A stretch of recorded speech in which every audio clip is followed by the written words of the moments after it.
chicken adobo.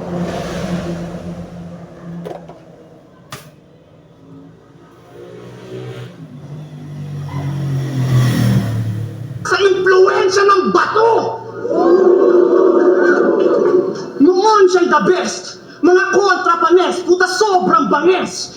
Pero ngayon na mapset kasi nakakalungkot na makita si Sak na lulong na sa meth. Sak, nganong di makamuundang?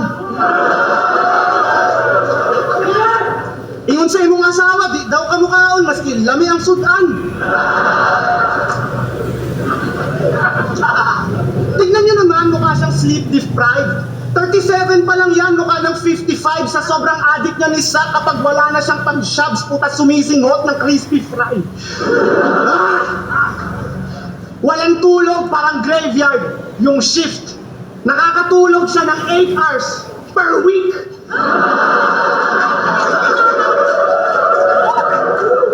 Araw-araw yan may tama, lahat ng kamag-anak na bibuisit. Sa dalas niya na may tama, nawala na siya sa tamang pag-iisip. Ang tumigil hindi magawa, kaya naulul na sa kakabato. Hindi ka pa rin nadala, kahit nakulong ka na parang ako. Nang dahil sa shabu mukha kang pasyente na abnormal. Nang dahil sa shabu madalas affected yung performance. Nang dahil sa shabu nasa baba ka na ng ranking. Nang dahil sa shabu kaya natanggal ka sa uprising.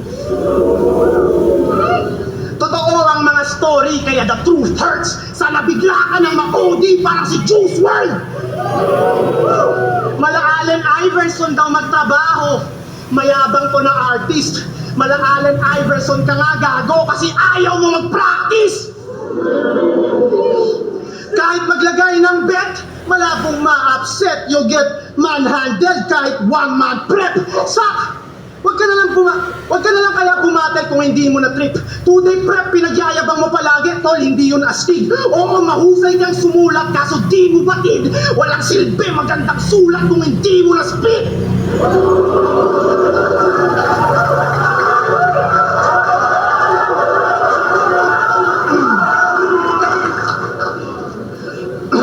Kung hindi mo na spit, pinagyayabang niya laging siya'y nag 2-day prep.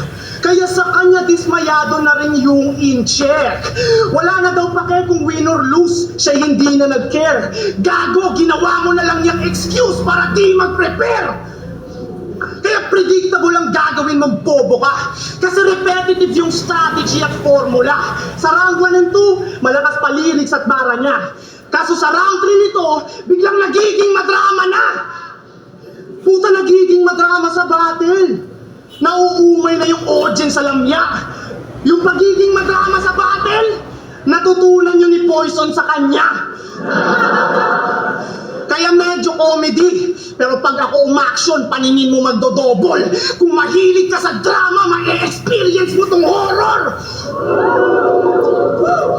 Yung mga madrama mong speech, puta sobrang cringy tol. Emosyonal na nagpipreach parang Jordan Peterson. I lost my dad 2 years ago and I was broken and enraged.